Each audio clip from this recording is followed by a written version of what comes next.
Welcome back, and thank you to all my new patrons, guys. I can't thank you enough. It's so heartwarming to know you guys want to support me. Thank you. Today I'm making an anvil stand, and I started out in one direction. This video is slightly confusing.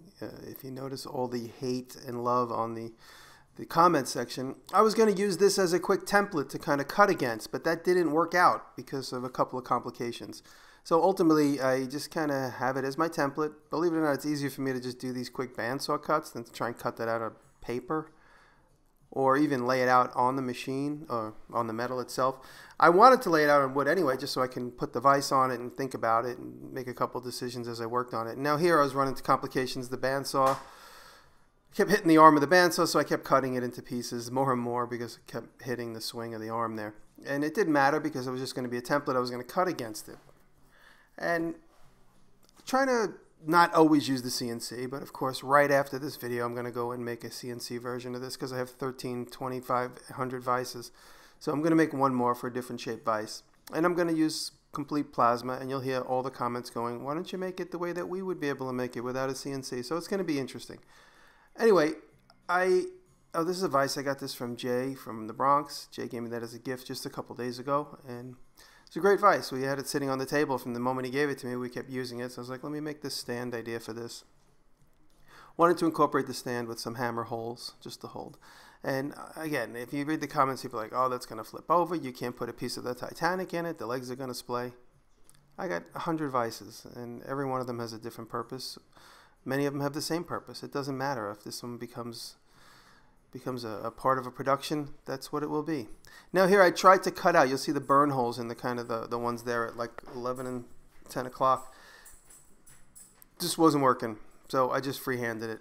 And that's why it ended up being kind of a little weird. Why would I make this paper, this hard wooden pattern out of a paper composite? It would burn. But I've done it before and it worked simple. But that was on material that was half as thick, and that was the big problem.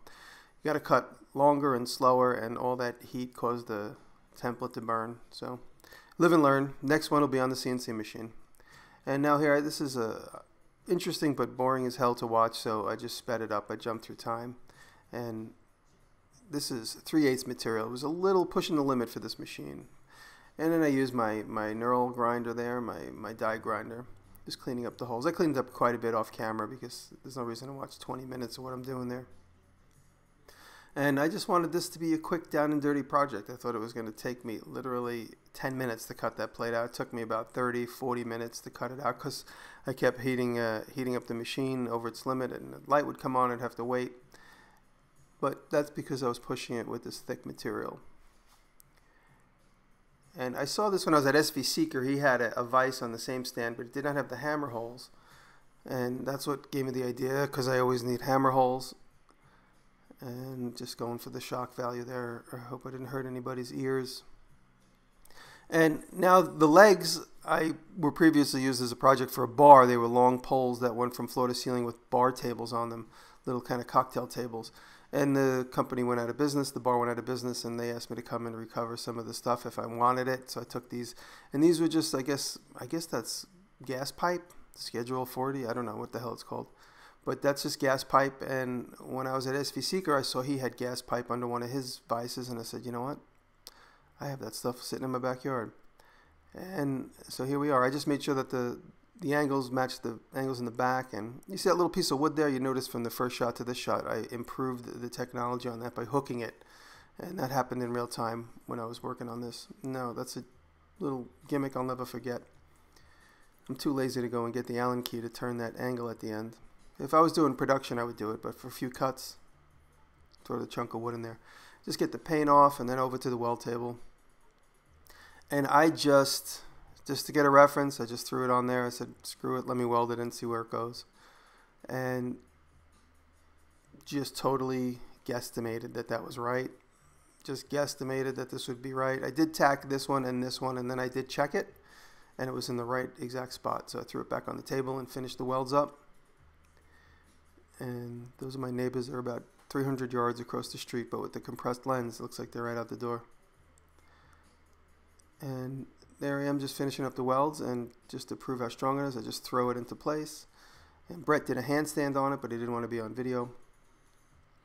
And just cleaning up the edge. There's a certain there's a certain quality to having it kind of rough cut. As long as it's consistent, it'll look good. If you have some straights and some roughs or some really out of whack circles, it'll look crappy. But my theory is, if it's all consistent, it'll look planned. Like there, it looks planned. It's all consistent. It looks kind of artsy. And this was just a quick down and dirty 1 hour project. The next one I'll make on the CNC machine, and we'll get a bevy of complaints in the opposite direction from the opposite people. But it'll be interesting to see. And then here I'm just tightening down, and every little move I make, I know someone's going to complain. By putting the bolts up, I knew I'd get comments. By painting it white again, I knew I was going to get comments. But when I start getting negative comments, when I get a lot of thumbs down, those are the videos that get a lot of views, so it's exciting.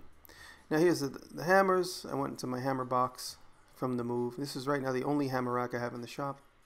And just as a playing around, just wanted to see how heavy it got. With all the hammers, everything on it, it really does give it a lot of staying power. And here we are.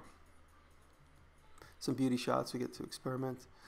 And just giving some paint. I do the Salt Babe just to make Brett laugh. And there we are. I'm happy with it.